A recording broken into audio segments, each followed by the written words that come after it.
Ambassador Li Huan stood at the massive window of his quarters, watching the twin suns of Calaris set behind the crystal spires of the capital city. The purple sky reminded him of home, but Earth felt like a distant memory now. He had been here for 2 years, serving as humanity's voice in a galaxy that still saw his species as newcomers. The Calarian Empire controlled 12 star systems and commanded respect from dozens of alien civilizations. When Earth finally achieved faster-than-light travel, the Calarians were among the first to offer diplomatic relations. Most ambassadors would consider this posting the opportunity of a lifetime. Huan knew he was lucky to be here, but luck felt more like torture these days. Every morning he walked through the gleaming corridors of the Imperial Palace, preparing for another day of trade negotiations and cultural exchanges. Every morning his heart raced when he entered the council chambers, knowing she would be there. Princess Naya, third heir to the Calarian throne, served as the Empire's chief diplomatic liaison. She was unlike anything Huan had ever imagined. The Calarians were humanoid, but taller and more graceful than any human. Their skin held a faint luminescence, as if starlight lived beneath the surface. Princess Naya stood nearly 6 feet tall, with flowing silver hair that seemed to move with its own gentle breeze. But it was her eyes that captured him completely. They were the color of liquid mercury, shifting between silver and deep gray, depending on her mood. The princess possessed telepathic abilities that most Calarians developed in childhood. She could sense emotions and even share thoughts with those who allowed it. During their first meeting, she had touched his mind briefly to establish communication parameters. The contact lasted only seconds, but Huan felt something shift inside him that day. Her voice was another wonder entirely. When she spoke, it sounded like wind chimes mixed with distant music.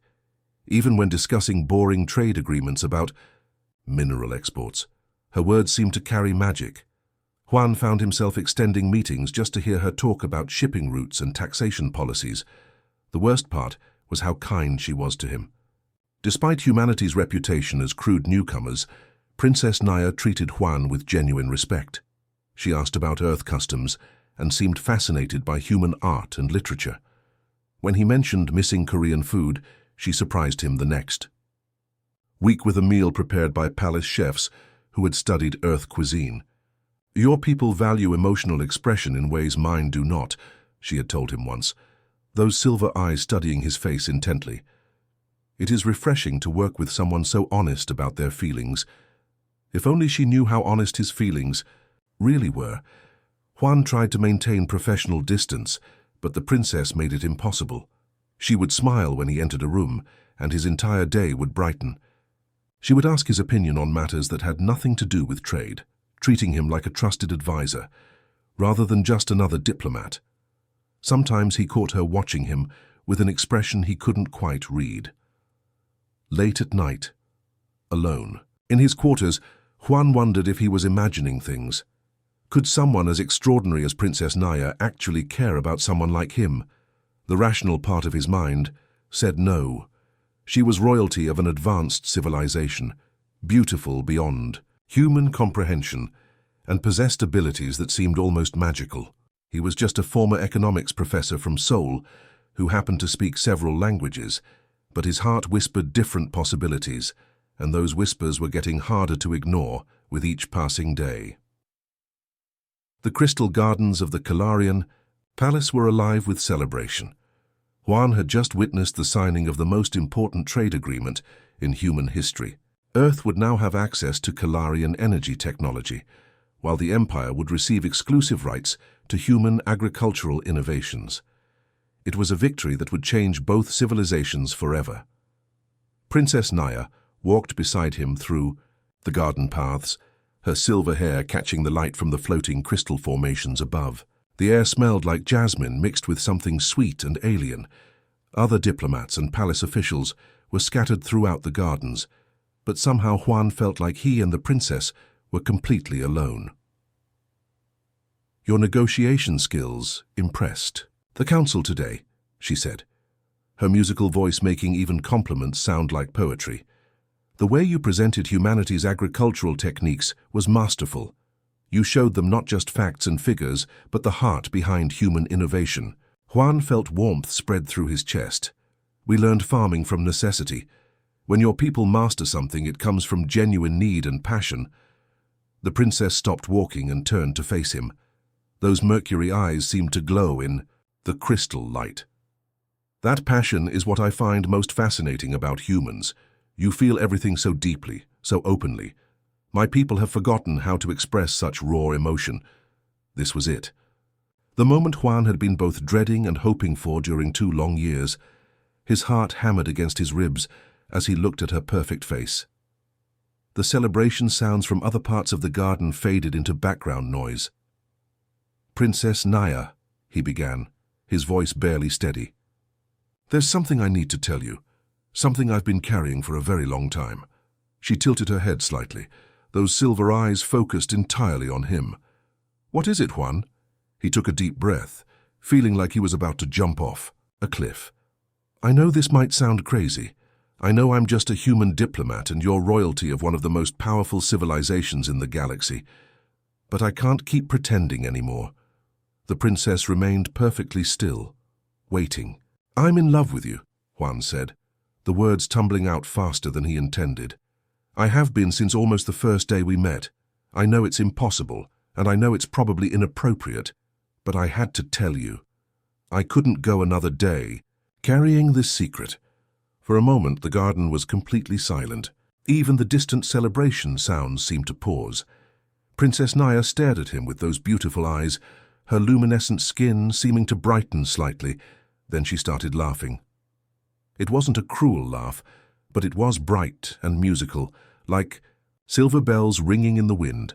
The sound filled the air around them, echoing off the crystal formations. Her laughter was beautiful, just like everything else about her. But to Juan, it felt like a knife through his heart. Heat flooded his face, as embarrassment crashed over him like a wave. Of course she was laughing. What had he expected?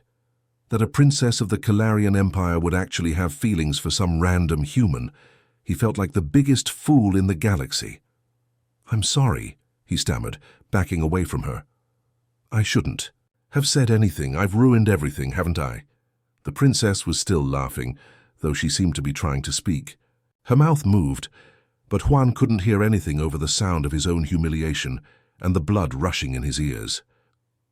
"Forget I said anything," he said quickly, turning away from her. "I'll submit my resignation tomorrow. Earth can send another ambassador." He started walking rapidly toward the palace, practically running from the scene of his embarrassment. Behind him, he could hear Princess Naya calling his name, but he couldn't face her again. Not after making such a complete fool of himself. By the time he reached his quarters, Juan was convinced he had just destroyed the most important diplomatic relationship in human history. Princess Naya stood frozen in the crystal gardens, watching Juan disappear into the palace corridors. The joy that had bubbled up inside her moments before now turned to confusion and panic. She had finally heard the words she had been hoping for, yet somehow everything had gone terribly wrong. "Ambassador Lee," she called out, lifting the hem of her ceremonial gown to follow him. But by the time she reached the main hallway, he was nowhere to be seen. Palace guards bowed as she passed, but she barely noticed them. Her mind was spinning, trying to understand what had just happened. For the next 3 days, Princess Naya tried everything to reach Juan. She sent formal invitations to diplomatic meetings, but his assistant politely declined on his behalf, citing illness. She visited the human embassy twice, only to be told the ambassador was unavailable. She even tried reaching out with her telepathic abilities, but Juan had somehow learned to block his thoughts from her. The princess had never experienced rejection before, and it felt like a physical ache in her chest.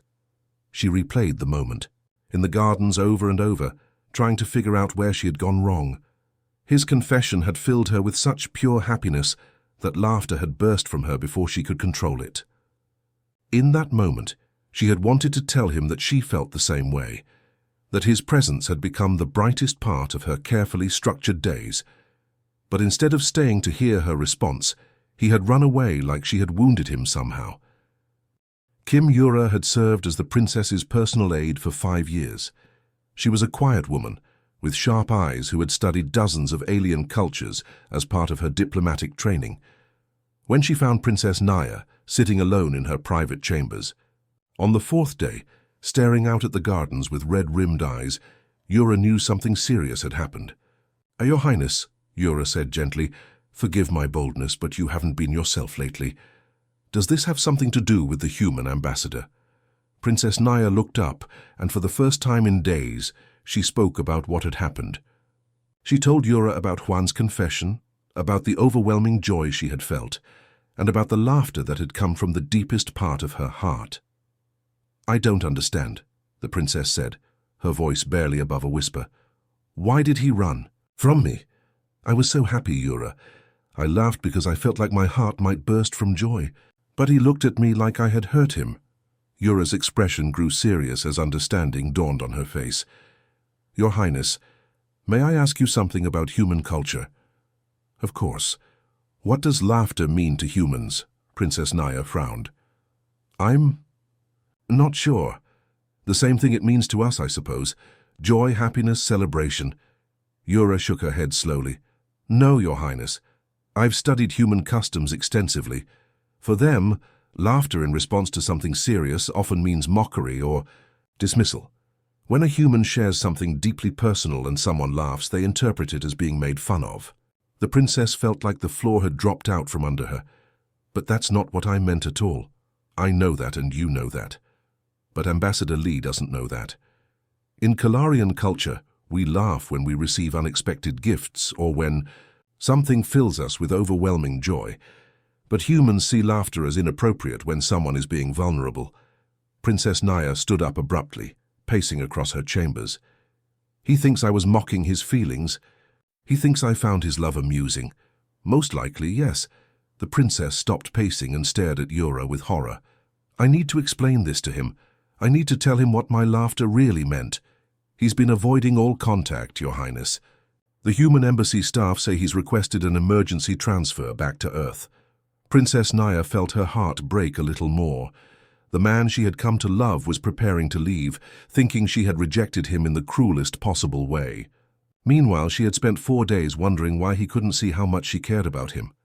Cultural differences had built a wall between them that neither had realized existed, and now it threatened to destroy something precious before it could even begin. Princess Naya had never walked anywhere alone in her entire life. Royal protocol demanded that she travel with at least 2 guards and an aide whenever she left the palace grounds. But as she stood at the entrance to the human embassy district, wearing a simple cloak over her formal robes, she realized some things were more important than following rules. The Kalarian guards at the district entrance recognized her immediately, despite her attempt at disguise. Their eyes widened in shock as she approached without her usual entourage. "Your Highness," one of them stammered, "we weren't informed of your visit. Should we escort you?" "No," she said firmly. "I need to do this alone." The human embassy was smaller than most diplomatic buildings in the capital, but it radiated warmth that reminded her of everything she had learned about Earth culture. Gardens with familiar-looking flowers surrounded the main building, and she could hear soft music drifting from somewhere inside. At the reception desk, a young human woman looked up with surprise when Princess Naya removed her hood. The woman's eyes went wide as she recognized one of the most important figures in the Empire standing in their modest lobby. "Your Highness," the receptionist said, quickly standing and bowing, "we weren't expecting you. How can we help?" "I need to speak with someone about Ambassador Li Huan," Princess Naya said. "It's urgent." Within minutes, Park Minho appeared in the lobby. He was Huan's second-in-command, a man in his early 30s with kind eyes and a reputation for understanding complex diplomatic situations. He had worked closely with both the ambassador and the princess during trade negotiations, and she had always found him to be intelligent and trustworthy. "Your Highness," Minho said, bowing respectfully. "This is unexpected. Is everything all right?" "No," she said simply. "Nothing is all right. I need to talk to you about Ambassador Lee, but not here. Is there somewhere private we can speak?" Minho led her to a small conference room decorated with images of Earth landscapes. Mountains, oceans, and forests covered the walls, making the room feel peaceful despite the tension in the air. "Your Highness, I have to tell you that Ambassador Lee has requested an emergency transfer back to Earth, Minho said carefully. He believes he has compromised his position here. Princess Naya felt her heart sink further. That's why I'm here. There's been a terrible misunderstanding, and I need to explain. She told Minho everything that had happened in the Crystal Gardens. She explained how Juan's confession had filled her with such overwhelming joy that laughter had burst from her before she could control it. She described how, in Kalarian culture, laughter was the highest expression of happiness when receiving something precious and unexpected. Minho listened intently, and she could see understanding dawn on his face as she spoke. "Oh no," he said softly when she finished. "He thinks you were mocking him. Yes, and I only learned this 4 days later from my aide. In my culture, that laughter meant I was happier than I had ever been in my life. It meant his words were the most beautiful gift anyone had ever given me." Minho leaned back in his chair, running a hand through his hair. "This is heartbreaking, Your Highness. Ambassador Lee has been miserable since that night. He's convinced he ruined everything." "I need to talk to him," Princess Naya said desperately. "I need to explain what my laughter really meant. He's been refusing all meetings, he's embarrassed and hurt, and he thinks facing you again would make things worse." "Then don't tell him it's me," she said quickly. "Can you arrange a meeting?" "Under some other pretense. Please, Minho, I can't let him leave thinking I was cruel to him." Minho studied her face for a long moment. "You really care about him, don't you?" "More than I knew was possible," she admitted. "All right," Minho said finally. "I'll find a way to get him in the same room as you. But after that, it's up to both of you to fix this mess." Juan walked into the embassy's small meeting room, expecting to discuss his transfer paperwork with Minho. Instead, he found Princess Naya sitting at the conference table, her hands folded nervously in her lap. The moment their eyes met, he felt his face burn with embarrassment all over again. "I'm sorry," he said immediately, turning toward the door. "I didn't know you were here. I'll come back later." "Please don't go," Princess Naya said, standing up quickly. "We need to talk." Juan stopped, but didn't turn around. "Your Highness, I think I've embarrassed myself enough for one lifetime." "You don't need to say anything. I understand your response perfectly." "No, you don't," she said, and something in her voice made him face her. "That's the problem. You don't understand at all." She looked different somehow, less composed than usual, more vulnerable. Her silver hair was slightly messy, as if she had been running her hands through it, and her normally perfect posture seemed uncertain. "Juan," she said, and hearing his name from her lips still made his heart skip. "I need to show you something." To his complete surprise, Princess Naya lifted her right hand and placed it over her heart. Then she pointed at him with her left hand, her movement stiff and awkward. "I have been studying human gestures," she said carefully. "This one means love, yes?" Hand on heart, then pointing to the person you care about. Juan stared at her in confusion. "What are you doing?" "I am trying to speak your language," she said, her voice getting stronger. "Not just your words, but your expressions. I've been learning for months, ever since I realized that my feelings for you were growing stronger every day." She attempted another gesture, pressing both hands to her chest and then extending them toward him. It looked nothing like any human expression he knew, but something about her earnestness made his breath catch. "In my culture," Princess Naya continued, "we express deep emotions through mental harmonies. We share feelings through telepathic connections that create music only we can hear. For 2 years, every time I was near you, I was singing to you in ways you could never perceive." Juan felt his anger and embarrassment start to crack. "What are you talking about?" "When you entered a room, my mind would create melodies of joy.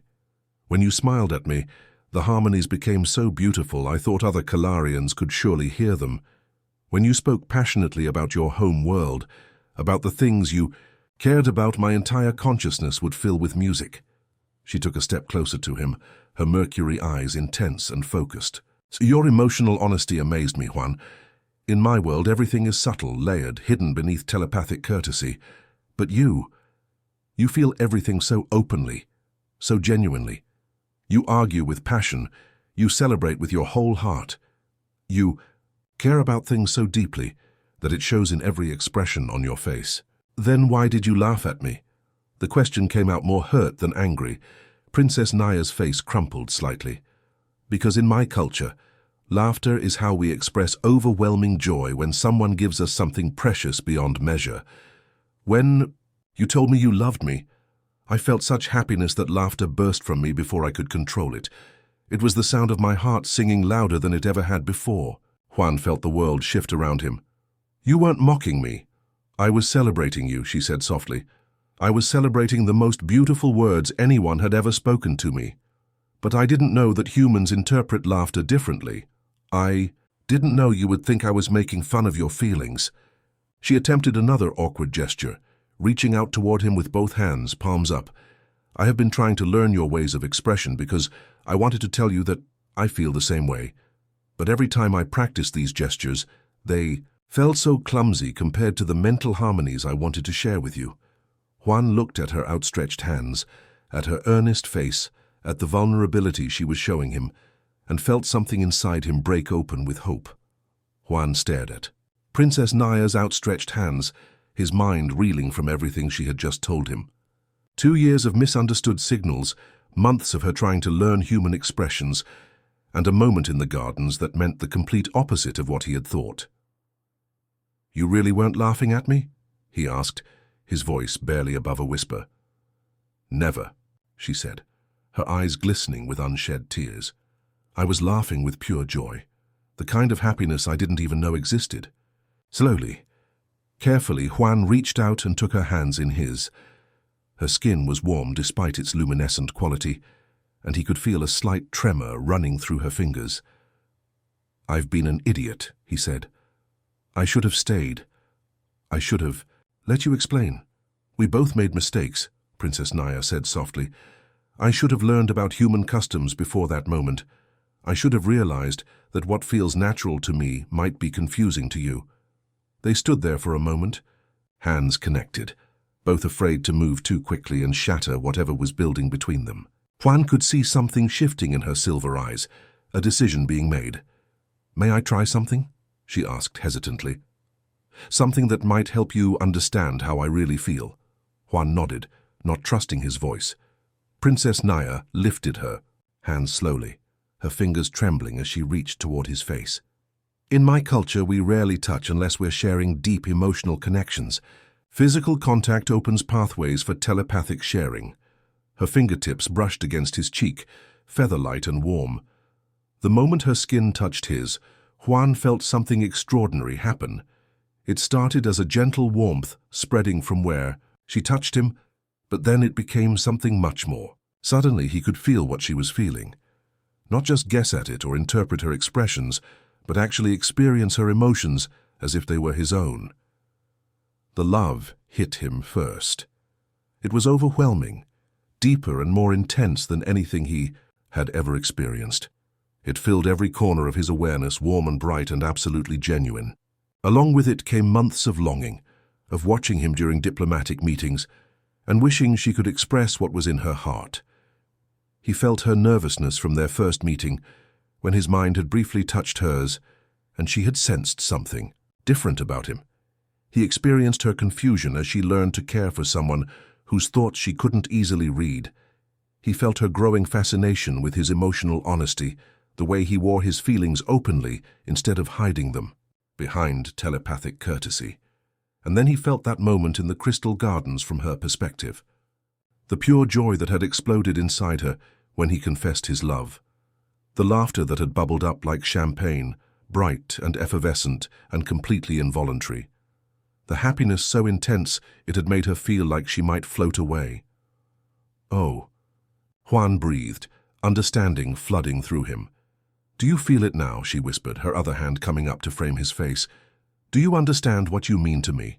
Instead of answering with words, Juan leaned forward and kissed her. The moment their lips met, something even more incredible happened. The emotional connection deepened, becoming a full telepathic bond that neither of them had expected. Suddenly, they weren't just feeling each other's emotions. They were sharing thoughts, memories, dreams. Juan experienced what it was like to be Kalarian royalty, the weight of expectations and the loneliness of always being watched. He felt her wonder at human culture, her genuine curiosity about Earth and its people. He saw himself through her eyes, not as an awkward diplomat from a primitive world, but as someone brave and passionate and beautiful in his emotional openness. At the same time, Princess Naya experienced what it meant to be human.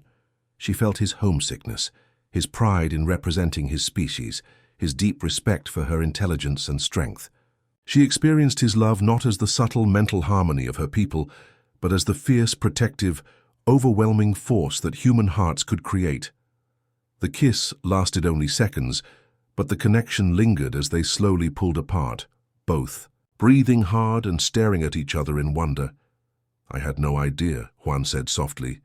"Neither did I," she replied, her voice filled with awe. "I've never shared a bond like that with anyone." Over the following weeks, Juan and Princess Naya spent countless hours learning about each other's cultures in ways that went far deeper than any diplomatic briefing. They met in private chambers of the palace, in quiet corners of the embassy, and in the crystal gardens where their misunderstanding had first begun. "Show me how your people express love," Juan said one evening as they sat together in her private study. Ancient Kalarian texts lined the walls, their crystalline pages glowing softly in the dim light. Princess Naya closed her eyes and placed her fingertips against her temples. "We create what we call harmony weaves, mental patterns that represent our feelings. Watch." She reached out and touched his hand lightly. Immediately, Juan felt a gentle melody flowing through his mind. It wasn't music he could hear with his ears, but something deeper, a rhythm that seemed to match his heartbeat, a tune that felt like warmth and safety and coming home. "That's beautiful," he said softly. "How long have you been creating that for me?" "Since our third diplomatic meeting," she admitted, a faint blush coloring her luminescent cheeks. "You were arguing passionately about Earth's agricultural policies, and something about your intensity created this melody in my mind. It's been growing more complex ever since." Juan was amazed. "So when Kalarian couples are together, they're constantly sharing these mental songs?" "Constantly," she confirmed. "We know each other's moods, thoughts, and feelings at all times. Privacy is something we have to actively create by blocking our mental connections. Most couples rarely do." The idea fascinated and slightly terrified Juan. "That sounds overwhelming for humans. We need space to process our own thoughts and emotions." "I'm beginning to understand that," Princess Naya said.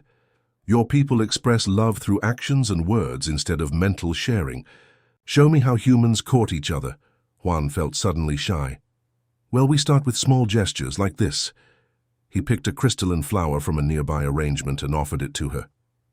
"Giving gifts, especially flowers, is a way to show someone you're thinking about them." She accepted the flower with wonder, examining its faceted petals. "Such a simple gesture, but I can feel the meaning behind it. What else?" "We use words a lot," Juan continued. "We tell each other how we feel, what we appreciate about the other person, what they mean to us." He looked into her silver eyes. "Like right now, I want to tell you that your curiosity about human culture makes me fall in love with you all over again every day." Princess Naya's face lit up with that radiant smile he had grown to love. That's beautiful. Your words create pictures in my mind, emotions I can hold on to even when we're apart. Physical touch is important too," Juan said, reaching out to take her hand. "Not always telepathic connection like yours, but simple contact that says, 'You matter to me.'" Over the following days, they began creating their own unique language of love. Princess Naya learned to appreciate the power of human words, writing Juan letters that mixed Kalarian poetry with Earth expressions. She discovered that saying, "I love you" out loud, rather than just sharing the feeling telepathically, created a different kind of intimacy. Juan, meanwhile, began learning to receive and create simple harmony weaves. His human mind couldn't produce the complex mental music that came naturally to Kalarians, but he could share basic emotions and images. The first time he successfully projected his feelings of contentment while holding her hand, Princess Naya cried tears of joy. They established rituals that honored both cultures. Each morning when they met, Juan would bring her a small gift, sometimes earth flowers from the embassy garden, sometimes interesting objects that represented human craftsmanship. Princess Naya would respond by sharing a brief harmony weave that showed him her mood and hopes for the day. In the evenings, they would sit together while she created complex mental symphonies that painted pictures of their shared experiences. Juan would respond with stories told aloud, using human narrative techniques to help her understand not just what happened, but how it felt from a human perspective. "We're creating something entirely new," Princess Naya said one night as they walked through the crystal gardens. "Neither fully Kalarian nor fully human." "A bridge between our worlds," Juan agreed, squeezing her hand gently while receiving the warm mental harmony she was sharing with him. "Do you think it will work long-term?" she asked. "Can two people from such different species really build a life together?" Juan stopped walking and turned to face her, taking both her hands in his. Through their growing telepathic connection, he shared his certainty and determination while speaking the words aloud. "I think we're proving that love finds a way to translate itself, no matter how different the languages involved." The news broke on a quiet Tuesday morning when a palace staff member spotted Ambassador Li Huan and Princess Naya sharing breakfast in the royal gardens. Within hours, the story had spread across the Kalarian capital and beyond. By evening, it had reached Earth through the faster-than-light communication networks. The initial reactions were explosive on both sides of the galaxy. In the Kalarian Imperial Palace, the High Council called an emergency session. Elder Councillor Vextar, a traditionalist who had served the royal family for over 2 centuries, was particularly vocal in his opposition. "This is unprecedented," he declared during the heated meeting. "A member of the royal family forming romantic attachments with an alien species. The implications for our bloodline, our culture, our very identity as Kalarians." But Princess Naya stood her ground with a confidence that surprised even herself. "Honored Elder, with respect, my personal happiness has strengthened rather than weakened my service to our people. The trade agreements Ambassador Li and I have negotiated together have brought more prosperity to the Empire than any diplomatic effort in the past decade." The princess had prepared for this moment. She presented detailed reports showing how her relationship with Juan had actually improved diplomatic relations between their species. Cultural exchange programs had expanded, scientific collaboration had increased, and both civilizations were benefiting from shared knowledge. "Furthermore," she continued, "Ambassador Li has learned to participate in our telepathic traditions. He may not be Kalarian by birth, but he understands our ways better than many of our own people." On Earth, the reaction was initially mixed, but quickly turned positive. Human media outlets couldn't get enough of the story. Headlines like "Love Among the Stars" and "Diplomat's Heart Conquers Galaxy" dominated news feeds. Dr. Min Sora, Earth's leading expert on interspecies relations, appeared on dozens of news programs. "This relationship represents everything we hoped for when we first made contact with alien civilizations," she explained to eager reporters. "It proves that emotional connections can transcend biological differences." The human public was fascinated by every detail. They wanted to know what Princess Naya looked like, how their telepathic abilities worked, what it felt like to fall in love with someone from another world. Juan's background as a former economics professor from Seoul made him relatable to ordinary people, who began seeing him as proof that anyone could make a difference in the galaxy. Social media exploded with supportive messages. The hashtag #JoLoveBeyondStars trended for weeks. Artists created romantic artwork depicting humans and aliens together. Musicians wrote songs inspired by their story. But it was the practical results that ultimately convinced the skeptics on both sides. 3 months after their relationship became public, Princess Naya and Juan announced a joint scientific initiative. Human agricultural techniques would be combined with Kalarian energy technology to create sustainable farming solutions for colonies throughout the galaxy. The project had the potential to solve food shortages on dozens of worlds. The Kalarian High Council couldn't argue with success. Trade between the two civilizations had increased by 300%. Cultural exchange programs had waiting lists years long. Other alien species were approaching both Earth and the Kalarian Empire, hoping to establish similar diplomatic relationships. Elder Councillor Vextar, despite his initial opposition, grudgingly admitted during a council meeting, "The princess appears to have chosen diet strategically. This human has proven his worth to our empire. But Princess Naya corrected him gently. I didn't choose strategically, honored elder. I chose with my heart. The strategic benefits are simply a happy coincidence. On Earth, Juan's hometown of Seoul declared a holiday in his honor. His former colleagues at the university where he had taught economics couldn't believe their quiet professor had become a galactic celebrity. His old friend Kim Jin-ho, who had known him since childhood, told reporters, "Juan always said he wanted to make a difference in the world. I don't think any of us expected he'd end up making a difference in the entire galaxy." The couple themselves tried to stay focused on their work, despite the constant media attention, but they couldn't ignore the impact their relationship was having. Letters poured in from humans and Kalarians alike, thanking them for proving that love could bridge any gap. "We've become more than just two people in love," Princess Naya observed one evening as they reviewed the latest batch of supportive messages. "We've become a symbol of what's possible." Juan nodded, still amazed by how their private feelings had become a matter of galactic importance. "I just hope we can live up to what people expect from us." "We already have," she replied, sharing a harmony weave filled with pride and love.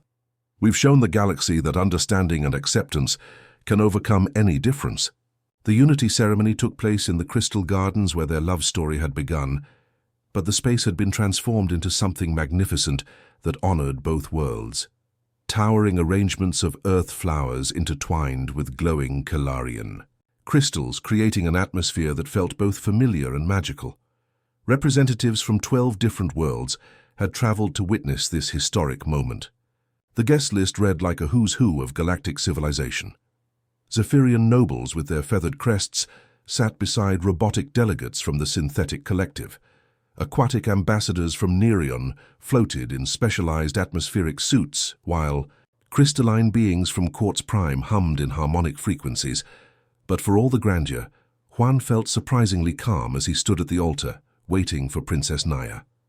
He wore a traditional Korean hanbok that had been modified with Kalarian silk that shimmered with inner light.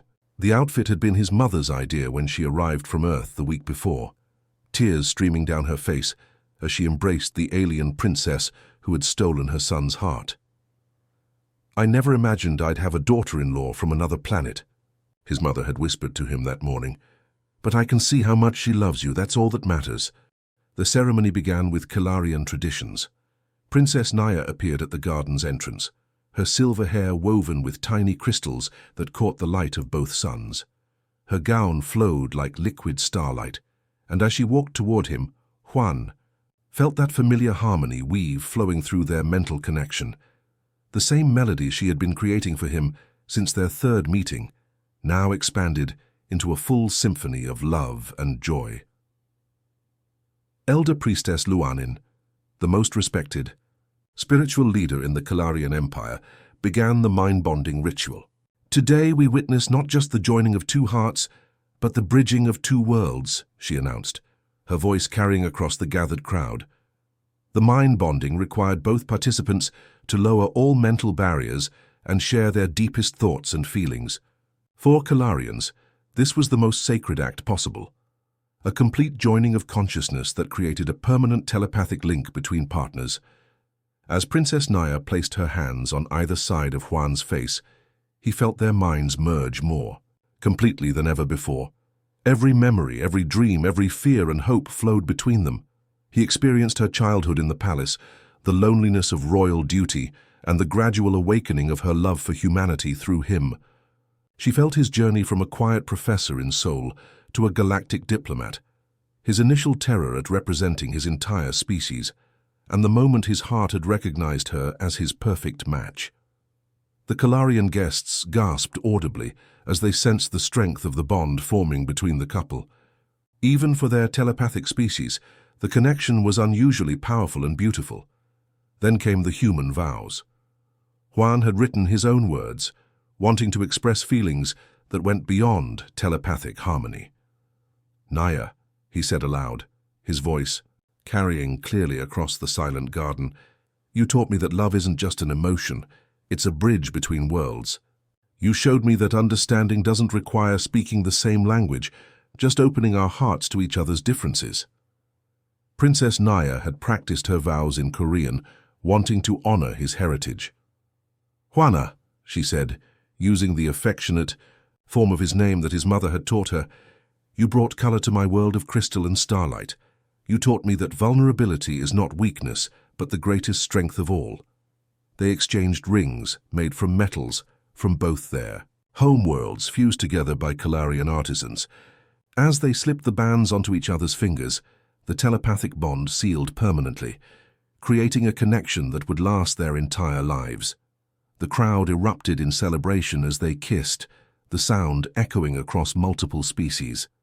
Kalarian harmony singing, human applause, Zephyrian wing beats, and a dozen other forms of joy. But the real impact of their union became clear in the months that followed. Diplomatic academies across the galaxy began teaching the Huan Protocol, the idea that genuine emotional honesty could achieve breakthrough results where traditional negotiation failed. Ambassador Chen Wei from Earth's diplomatic corps summed it up in a speech at the Galactic Peace Summit. Ambassador Li's confession in those crystal gardens proved that sometimes the most powerful diplomatic tool is simply being authentically, vulnerably human. His willingness to risk everything for love didn't just win him a princess, it opened doors between civilizations that had been closed for centuries. Huan and Princess Naya continued their diplomatic work, but now as partners in every sense. Their love story became required reading at diplomatic schools, proof that the universe was vast enough to contain any kind of love, brave enough to reach across the stars. And in the crystal gardens where it all began, a plaque now marked the spot where a nervous human ambassador changed galactic history with 3 simple words: "I love you."